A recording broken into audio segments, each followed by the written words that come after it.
Hello, everyone. We're going to do a recording here for us about Europe. We're looking at our Europe review for the AP test coming up. Super excited. We're only about a week away. That's fantastic. I know maybe sometimes that scares people a little bit because they're like, "Oh, it's so soon." But the other nice thing about it too is we're going to be done. There's not much you can do about it. So let's get it done as soon as we can, because that will be a nice thing, and then we can relax, have the rest of our summer, and all that kind of good stuff. So but don't forget, you need to make sure that you are doing your work, getting things ready, planning and studying on your own is a great idea to do to get things done. All right. We're looking at our Europe review here. Now, because we're doing these regional reviews, we kind of tend to hit some of the same topics a little bit here and there, like imperialism or whatever, but I'm trying to keep them sort of focused on just the geographic areas. So like, for example, today when we talk about imperialism, we're really not talking about Africa or Latin America, because those are not happening in like Europe proper, right? So we're trying to keep it more Europe proper focused, as opposed to like how that affects other things. So if this seems a little odd or whatever, that's part of the reason. If you want like more about imperialism, you can check out the Africa one that we did, or maybe South Asia or something. But in this case, it's just the specifics, excuse me, the specifics of what is going on in Europe proper. All right, so let's check it out. Here's our Europe review. First off, what is Europe, right? Probably y'all think you know what that's all about, but let's check out this map right here, okay? So first off, Europe is not technically a thing, okay? If we're being honest, it's not a thing. It's not like Africa where it's pretty clear, like you got this little peninsula or whatever. We got a little bit of water here or whatever. Otherwise, it's a big continent. Or it's not like the Americas, which is totally separate and stuff like that. I mean, yeah, it's debatable. Like, where is North and South America? Does it end at Panama or what? I mean, I get that, but those are all things that are pretty easy to justify if you need to. But in this case, I mean, really, Europe is just an extension of Asia. That's why we call it Eurasia, and that's why we call it Afro-Eurasia, because it's all together. Okay, but traditionally, it's probably why you wouldn't see a question about like just Europe, but maybe you would. But traditionally, then, the phrase that we use when we say Europe is going to include these areas. Okay, so Iceland up there, all the way to the west, Ireland, United Kingdom, all across the continent there, Scandinavia, etc. And then the two or three places that it ends would, of course, be the Mediterranean Sea down there in the south. So like Spain versus Africa. You're also going to see that little tiny peninsula down there that's connecting Asia with Turkey. So we have a little bit of Europe from Turkey, but also the rest of it as well. There's a mountain range that is in. Excuse me, guys, I'm sleepy. There's a mountain range in the Caucasus. They're called the Caucasus Mountains, and that is traditionally a place that we divide it. So north of that would be parts of Russia, but also like Georgia and stuff. And then to the right, you'll see this mountain range called the Ural Mountains. They're not really that big, honestly. Like the Urals are not huge. They're not like the Rockies or anything like that, but that is sort of traditionally seen as the borderland between those. But Europe is also really a cultural concept as well, right? Like it's not just a geographic feature, but it's also cultural. So it's going to be things like Christianity is very important within Europe. White people, people of lighter skin descended, that's going to be a part of it as well. Generally, you're also going to see what else? Some similarities, like in other parts of history and stuff like that too. These groups are all sort of close together in those areas. So that's kind of what it's about as well. Oh, Indo-European languages, for example. These languages are all related to each other in some form or fashion, with a few exceptions, but that's about it. So that is Europe, right? So if you have a question and you think about it, you can talk about Poland, Germany, France, whatever. Any of those kind of things would be perfectly fine to do. Okay. Yeah, let me know if you have any questions about that. This is an example of another kind of example here of the that was the physical features back here, but it also has some other ones too. But then this would just be a more clear political example as well. So Moscow, you can see there, you see where it says Georgia on the Caucasus. Georgia would be in Europe technically. Azerbaijan maybe a little bit. Those places are going to be also, like Georgia in particular is sort of like connected to Europe, but other places not so much. All right. So we're looking at time period one here, 1200 to 1450. What's going on here? Well, a couple of things. We're looking at the high Middle Ages. Remember, we have these sort of dark ages, 900, 1200. This is the high Middle Ages, about 1200 or so to 1450. They're going to get out of the Middle Ages when they get into like the Renaissance and stuff. But until then, at least, we are still in that Middle Ages period. Feudalism and Minorism, of course, are our two big factors here. Feudalism being the government and Minorism being the economic system. I'll have more on that in just a second. Generally speaking, Europe is going to have a pretty decentralized government. Like there will be some centralized polities in the old days, like in Rome and stuff, but by 1200, again, that feudal system is really divided. It's not like uniform in any way whatsoever. Minorism is the biggest economic system at the time in Europe. Trade did occur on the local level a little bit, right? And some trade on the Silk Road and the Indian Ocean and trans-Saharan trade networks, right? So you're going to get some trade from Europe into these other places, but by and large, mostly manors are going to produce almost everything that they want at those locations. Peasants are tied to the land, so these are our serfs, of course. There is actually technically some slavery. It's more like criminal like rules or whatever, but not really. Roman Catholicism is the religion of Western Europe. Eastern Europe, they have Orthodoxy. Again, this division had to do mostly with questions of authority. So who's in charge? Is it the Pope or are the individual bishops in charge? Catholics believe the Pope, but the Orthodox believe it's sort of individual bishops. They had lots of other things too that were different, like how you worship and stuff, but that's one of the biggest issues. The beginnings of Protestantism in this period with Jan Hus and others, but that whole thing is going to really begin in a big way in our next time period. This is a question that comes up a lot, and I found this nice little infographic which helped out. It's the same thing I tell y'all, but it just helps out a little bit to hear it here. Feudalism versus Minorism, okay? They are related to each other. I kind of like that these colors are sort of complementary colors because that's what these two things are. Feudalism and Minorism work together. So feudalism is a social, political, and economic system having as its basis the relation of lord uh, to with all land, that's not a great phrase, held in fee, and as chief characteristics, homage, the service of tenants under arms, and in court, wardship, and forfeiture. Now, that's a whole lot of stuff there. Let's unpack it just a little bit. Okay, chief characteristics then. So it's a relationship of the lord to the land, okay? And the homage is the idea that these lower level people are going to give service and things like that to the king. Service of tenants under arms means that they are willing to give military forces to the king. Wardship means that they can do things like raise each other's kids, and also forfeiture if you violate those rules. Minorism, on the other hand, is an economic and social structure based on the medieval manor in which a noble enjoyed a variety of rights over land and tenants. Minorism is missing that political factor. Okay, so social and economic, yes, but the political factor is not correct. Okay, so again, while it deals a little bit with the tenants or with the lower level people, right, because the nobles have some effect on that, it's not as much. In feudalism, it describes the relationship between king and the nobles. In Minorism, it describes the relationship between lords and peasants. Feudalism, mainly a social and political system, and Minorism is an economic system. Okay. Over on the right, you will see the system of feudalism there, the feudal system of power. So this is going to combine both feudalism and Minorism, right? So the king is going to give land to the nobles. The nobles will then give fief to the knights and vassals. So like they will give a little bit of their land to them. And then they will have the land and provide protection for the peasants or serfs on the bottom.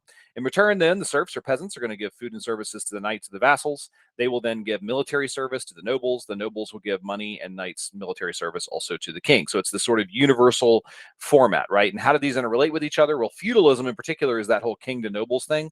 But on the bottom, the peasants going up is going to be a lot of that Minorism. They have to provide the food and stuff that they need for that upper level stuff as well. Okay. The little pictures in that graph over on the right are always crack me up. All right, continuing on with period one, then. Again, anytime you want to ask questions, just feel free to pop them in.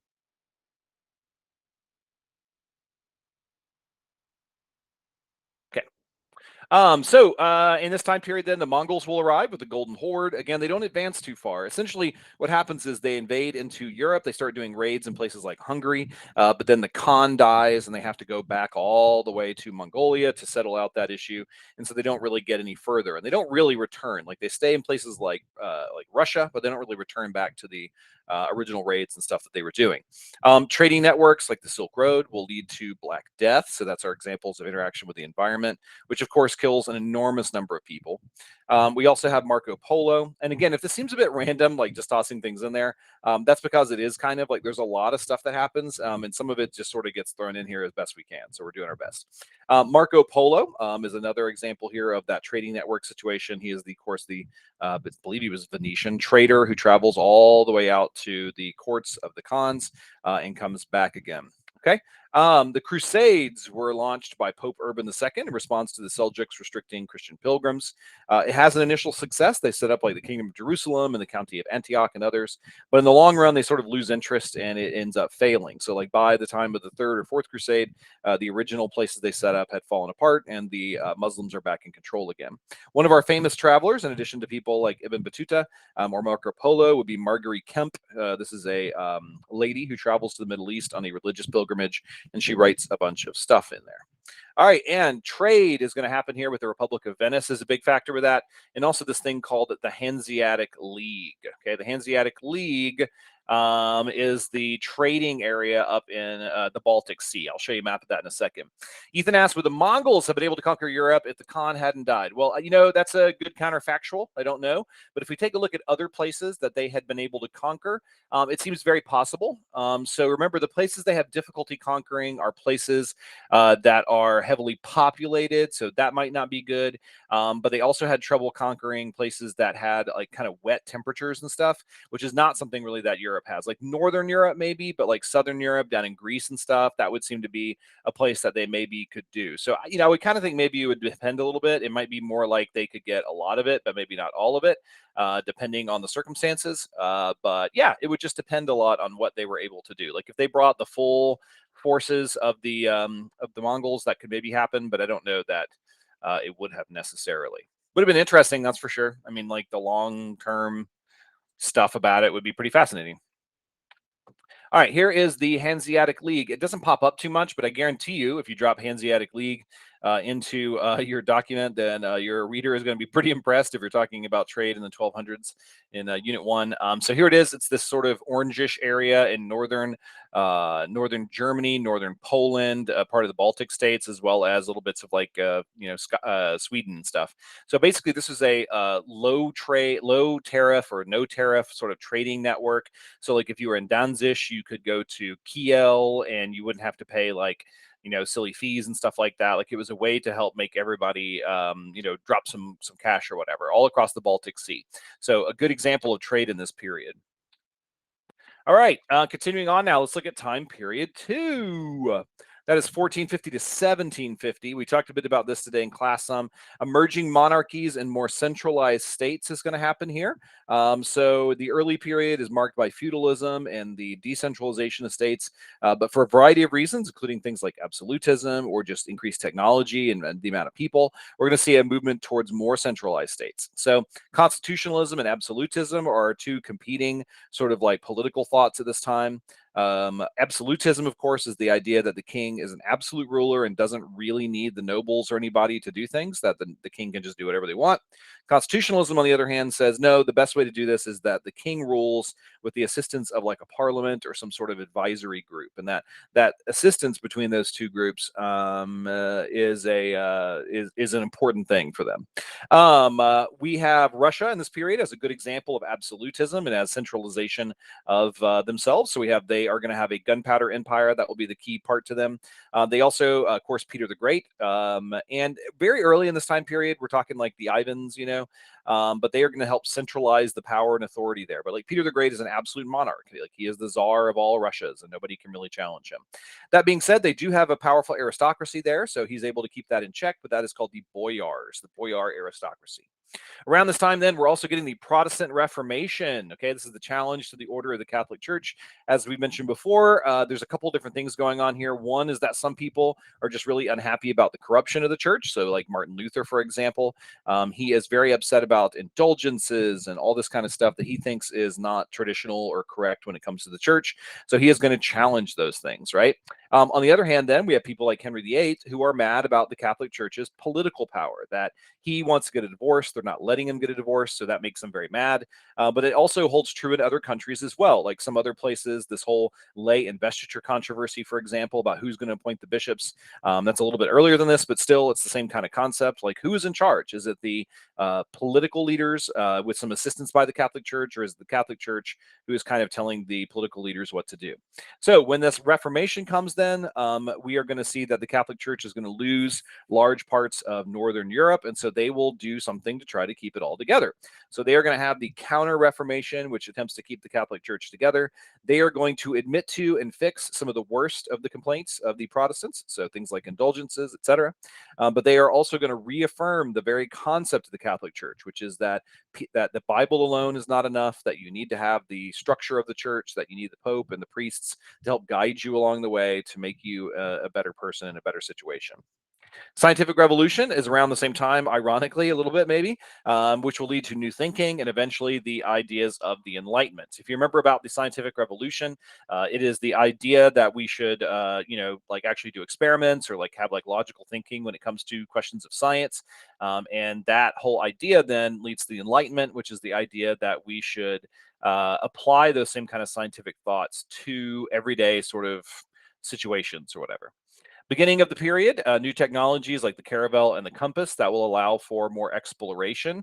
1492, Columbus sails the ocean blue, all that kind of stuff. Our Portuguese friends here, Prince Henry, he never goes anywhere, but da Gama, for example, is going to travel as well.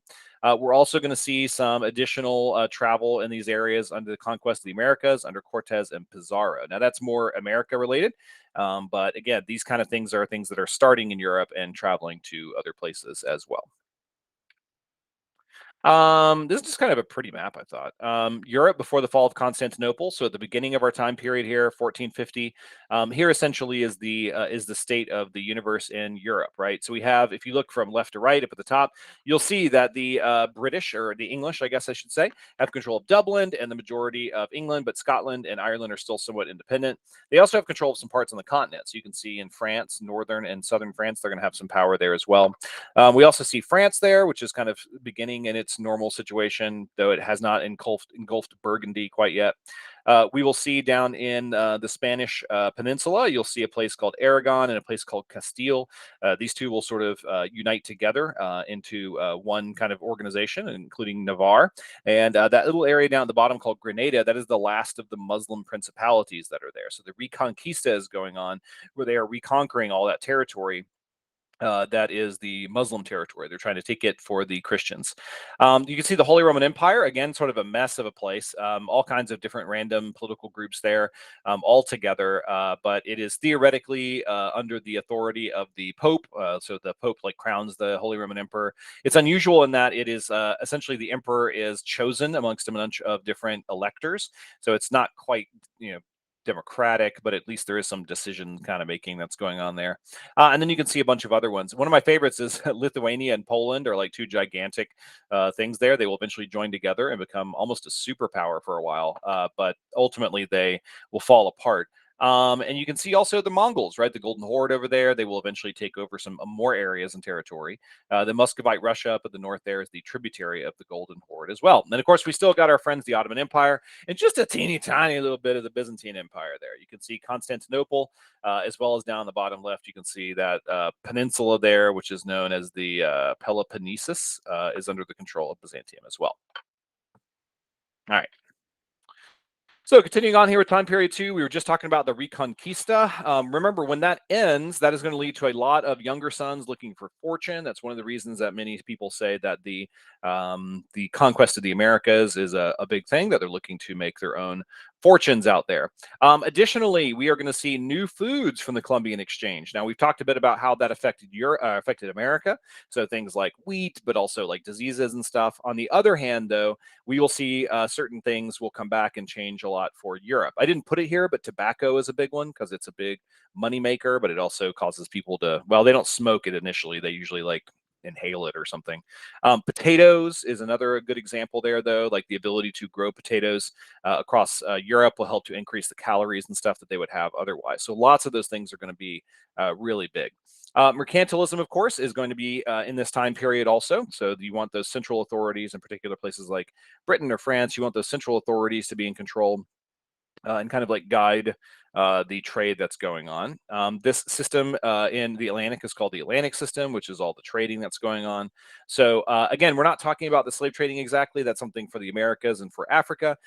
But we will see how does that affect Europe in a lot of ways. It will cause slave trading, and slavery will bring a lot of money to Europe. So that's going to be this commercial revolution where they're having all this new ways to make money. They're doing new things with their money, like joint stock companies, etc. And that will lead to the creation of monopolies like the British East India Company, which will have a lot of authority in places like India. Now, all of this in time period two, this is sort of our like the two units here are unit three, which is like empires, and unit four, which is the exploration kind of stuff. But don't forget, there is resistance to these things. Like, not everybody is super happy about having all of these places being conquered and taken over, and all this centralizing of authority and all this kind of stuff. So a couple of examples of resistance here. In Russia, we have the Cossacks and the Pugachev rebellion, where Pugachev and his people are going to revolt against the central authority of the Tsar, try to overthrow them. This would have probably led to an increased power of the boyar aristocracy, but it is ultimately unsuccessful because Catherine the Great is able to defeat them. Another example of resistance in Europe proper is La Fronde. So this was a group of nobles trying to resist the power of the autocracy, of the absolutist kings of France in an attempt to stop that from happening. So there's this sort of civil war that takes place, and that is another example of sort of this issue with the expansion and consolidation of Europe. So La Fronde is another example of something. I think it's in the 16th century, 17th century. All right. Who's got any questions? Let's pause for a second. What do we got? Any questions? Any questions? All two of you. Who's got some questions? All right. Well, let's crack on then. Here's a couple pictures for you of La Fronde, revolts of the Fronde. You can see certain areas of France are going to revolt. Typically, again, these are going to be sort of the big cities and stuff, all in Provence, Marseille, Bordeaux, Paris, Bouvier. These are places that are going to rise up against the central authority. And then over on the right, this is a famous painting of one of the more famous battles. You can see the foppish dandies on horseback shooting at each other there. It's always like horses dying in all these all these pictures, right? All these paintings that they do. So anyway, that is the Fronde, Le Fronde. All right, time period three then, 1750 to 1900. Again, we have the Enlightenment in this period. This is the application of scientific revolution to human affairs. The idea is that they want to make the world a better place. One of the biggest factors for that is government. How can we properly run governments and rule people? Obviously, we're still trying to work that out at the moment. So a couple of examples of people who are involved in this. We have this group called the Philosophes. Okay, these are like French. I mean, some of them were not French, but this is kind of going on in France with these salons where people are getting together and they're reading the latest works. So you would get together with your friends and read the latest Voltaire and talk about it. A couple of the people here that we can that are important. We see Thomas Hobbes. He is going to write Leviathan about the power of a central government. In response to that, then we see people like John Locke who write about the social contract, that we don't need a big, powerful government like Hobbes suggests, that instead we need to focus on this concept of the social contract. We have Voltaire, who is a famous satirist. He is going to make fun of everybody and generally sort of push away against the sort of religious backings of a lot of people at the time. Thomas Jefferson, while technically American, of course, so it doesn't quite fit in our Europe thing here, he does live in France for a while and is involved in these groups. We also got Montesquieu, who is going to be the one who's talking a lot about government, in particular the three branches of government is a big thing that he works on. So again, this idea of natural rights, that rights are not something given by the government, they're something natural that God or nature gives to us. And the social contract is the idea that we sort of give up a little bit of our freedoms in response for the government doing something good for us, right? So if I give up my freedom to, own a flamethrower, or well, I think those are legal in America, but own a nuclear weapon or something, then in return for that, I'm going to be protected by the government from those things. All right. Next up, we got the French Revolution. So this is the only one of our Enlightenment revolutions that really takes place in this area. That there was like the English Civil War that took place in the previous time period, but it's not an Enlightenment-inspired kind of thing here. So this is our only real Enlightenment-inspired revolution that takes place in Europe proper. So again, we could be here all day talking about the specifics of it, but I just want to remind you of it. The Declaration of the Rights of Man and Citizens, of course, which is going to be important here, written by the Jacobins. We, of course, have the period of Robespierre and the Reign of Terror. We eventually will have Napoleon will take over control after all that stuff goes nuts, and he will end up running the country and creating an empire, which will then sort of collapse on itself. Around this time period, we have the beginnings of these concepts of liberal and conservative. Again, this is not the same thing that we have today, of course. It's very different. Back then, the conservatives were those who believed in monarchies and like stuff like that. Liberals, on the other hand, believed in the ideas of the creation of like governments that represent things like social contract, natural rights, etc. So the conservatives would be people like the Emperor of Austria or something, whereas the liberals would be people who might be like the prime ministers of some more liberal places, like France after Napoleon, stuff like that. Obviously, in this period, we're going to have the Industrial Revolution. It's going to be in Britain initially, but it will spread to the rest of Europe. We could just sit here all day talking about machines. Spinning jenny is a big one. So textiles are an important thing there. We're also going to have things like the seed drill, which is a part of some of the agricultural revolutions that are going on there. We have a steam engine, of course, and that's all going to result in the second agricultural revolution, where they're going to start growing a lot more food so that they can help feed people. And that's going to cause more people to be born. They're going to move to the cities. They're going to work in the factories. They're going to create more stuff, and so forth and so on. It's a little cycle that will continue on and on and on and on and on. All right. Hey, look, philosophers. I don't know who these folks are. I think that's Voltaire in the middle, maybe. And I'm pretty sure it's Descartes up at the top left, but I don't know who that guy at the top right is, but he looks weird. And then we got the five-headed gentleman down here on the bottom. It's not a four-head, kids. It's a five-head. All right. Now that I've roasted some of our greatest leaders, let's check out time period 3, 1750 to 1900 continued. So a couple of other examples here of things going on. We got the Trans-Siberian Railroad in this period in Russia, just an example of the Industrial Revolution. We will also have what's known as the Second Industrial Revolution. So this is the one that is going to be more oil and electricity based, has lots of communications technology. So we're going to have internal combustion engines, telegraph, telephone, all that kind of stuff's going to come later. I'll have a little chart in a second to show you a little bit of the differences of those, but there's two of those. We're also going to see the spreading of transnational corporations. So these are a part of the laissez-faire capitalist idea, movements towards more consumerism and so forth. Hey, Allison. We have a huge crowd tonight, so be careful. Make sure you get your questions in early, all right? Otherwise, it's going to be hard to answer them all. All right. So we're looking here at so this laissez-faire capitalism and a movement towards more consumerism. This movement towards capitalism leads to labor unions, socialism, all that kind of stuff, right? Because there are some problems that are going to happen in the process. This is a response to child labor and poor working conditions. People are, having trouble working really hard. Kids are working, things like that. There's also like problems with like housing and stuff, like tenements. People are moving into these tiny, tiny little places that are very difficult for people to stay in and for people to live in. There's also a movement, of course, in the late 19th century towards more rights for women, including Mary Wollstonecraft, and also this idea of the Declaration of the Rights of Women, that women should have equal rights with everybody else. I think that's Olympia de Gouges or Gouges, one of those two. Also, imperialism happens overseas. Again, we're not going to cover it too much because it's like things that happen in other places like Europe or America, but it does have an impact on Europe. Obviously, they are going to benefit from all of the products and things that are coming over. So all the palm oil for their machines or the rubber for their machines and stuff like that. But it also has an impact on Europe philosophically. So the idea of the white man's burden. The Europeans think that they are superior to everybody else, and therefore they owe it to everybody else to help make their lives better. Look, guys, we have the Industrial Revolution and you don't, so you should follow along with us. Generally speaking, that tend to be just kind of a racist kind of thing more than anything. But yeah, the white man's burden, the concept of the white man's burden. Ooh, excuse me. All right. Again, anytime you got questions, just pop them in. I like this. This is making me laugh. I like the little drawings. But we're really only talking about the first two of these, like so far in this section. The next couple are examples of things that are coming that have come up since then. The late 19th century, 19th century. 18th century. We got Industry 1.0. So this is the early Industrial Revolution. The Industrial Revolution begins mechanization of manufacturing, steam and water power, for example. And then we're going to have the Second Industrial Revolution. This kind of puts it at sort of like after 1900, but really it starts a little bit earlier than that. Mass production assembly lines using electrical power, but also oil power. And then just for fun, we got 3.0 automated production with electronics. So like a lot of cars nowadays are built with little robot arms and stuff like that. And then maybe, guys, the 4.0, the smart factory.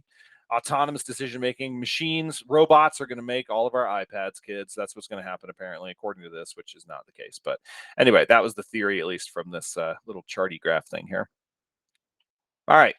Let's move on to time period 4. Now, obviously, the biggest thing here for Europe is World War I and World War II. Those are some of the real big ones here, as well as the Cold War. Again, we could be here all night talking about each and every bits of those individual things. So this is kind of just a big, broad overview of some of those things. You'll have to kind of look at a few of those on your own, but it's like some important terms, important like kind of things to think about.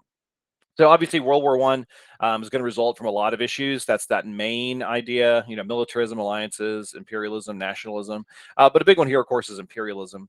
1914 until 1918 is when this war takes place. It leads to a lot of results, though. It impacts. So, for example, the Russian Revolution will break out as a result of it. Militarism will be big in this time period. Obviously, Triple Alliance versus the Central Powers.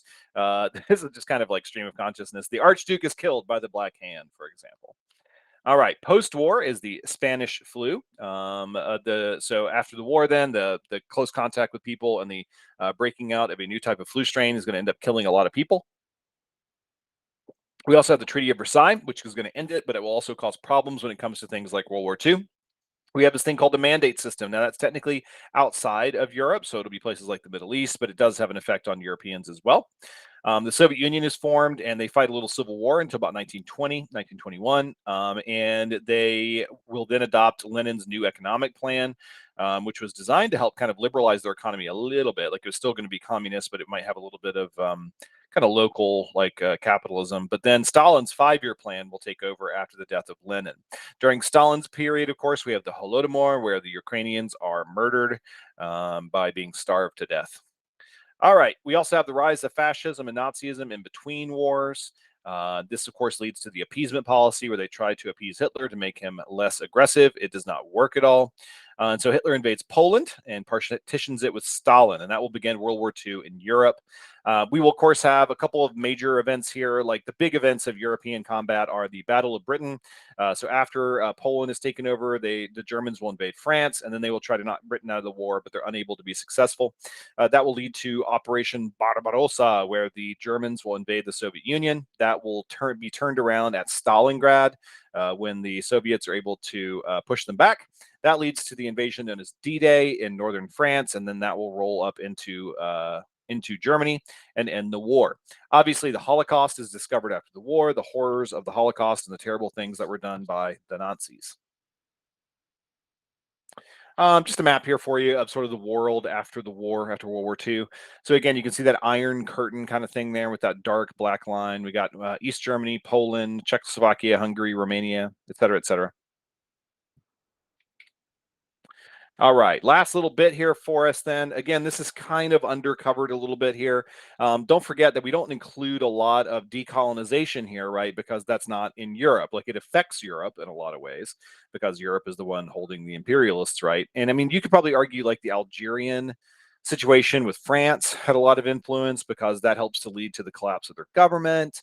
But again, there's lots of things that are going on here that are not from that. So let's look first off at the Cold War and a couple of basic events from that. Post-war issues leads to a falling out, and USSR and USA move to a Cold War. So those issues, again, are questions of security versus wanting to have people be able to vote. There's also these issues that the Soviets are bad because we won't give them aid of any sort whatsoever. So those are all issues that they are facing at that period. Now, they never go to an actual war because they have this idea of mutually assured destruction through nuclear weapons. So instead, we fight a bunch of proxy wars, which would include wars not fought in Europe, but places like, Korea or Vietnam. We do have a couple of kind of smaller kind of conflicts here. We have the Berlin airlift, where Stalin tries to cut off West Berlin, but we decide to fly in resources instead. And then, of course, a few years later, we're going to have the Berlin Wall as people keep trying to flee from Berlin, from East Berlin to West Berlin. So fast forward a bit, like, we have a lot of little events that take place along the time, but mostly it's going to be two sides facing off against each other in Europe, at least. In the 1990s, we had the fall of the USSR. I think it's like 91. A couple of events that will take place right before the fall. We got Chernobyl, of course, this nuclear power plant that caused a lot of problems in northern Ukraine. We have glasnost, which is the idea of openness so that people could speak the truth in Russia, and perestroika, which was the restructuring of the economy.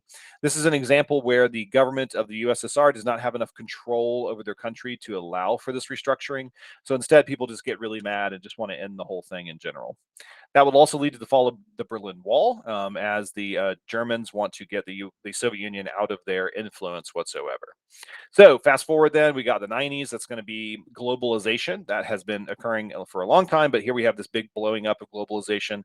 Lots of jobs and things from Europe are going to be moved out of the place, out of the continent.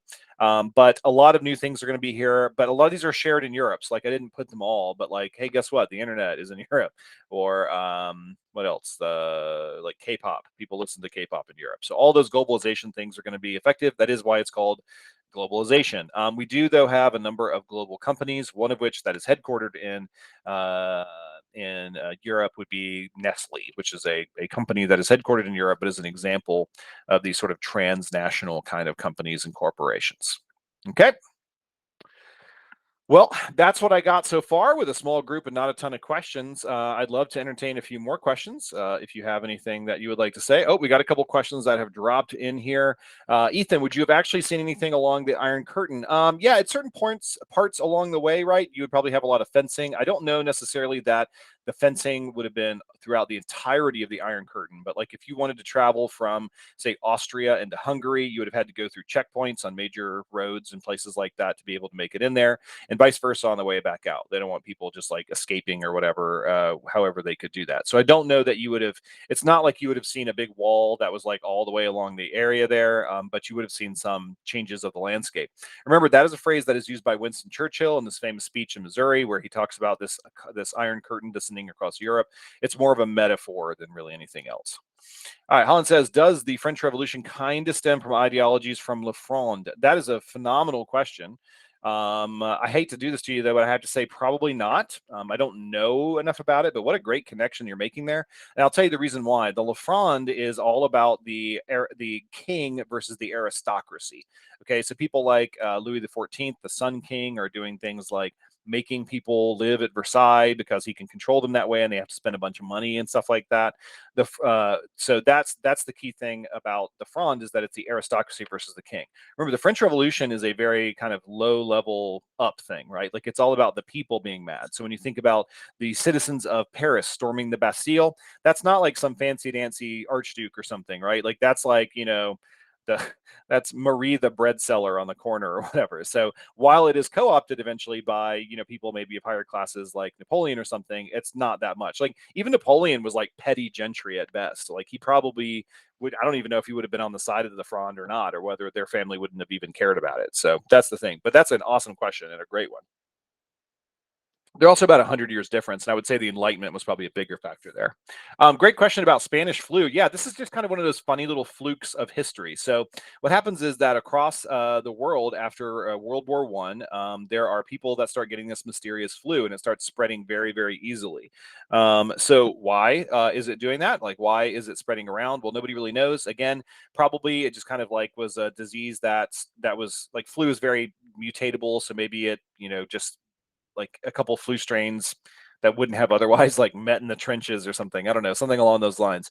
So the thing about it is that almost everywhere after the war is going to have this flu, right? Like it's going to travel to tons of places, America, France, all that kind of stuff.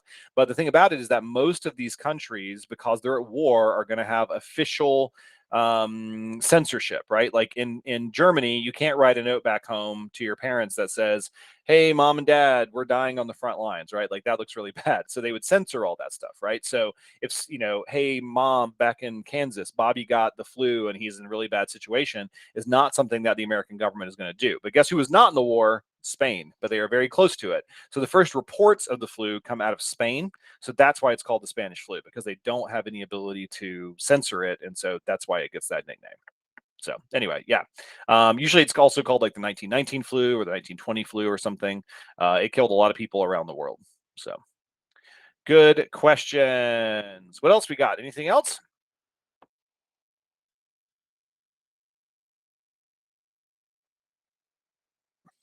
Anything else? Well, the next one of these we're doing will be Sunday night. I think I have it from 5 to 6. So we'll be talking about the Middle East. Again, I'm going to record these and pop them on here. Thanks again for being here tonight. I appreciate all of y'all and all of your questions. And yeah, y'all are going to be fantastic on the test. So I look forward to it when it comes around. If you have any questions or anything like that, obviously let me know. Bye-bye.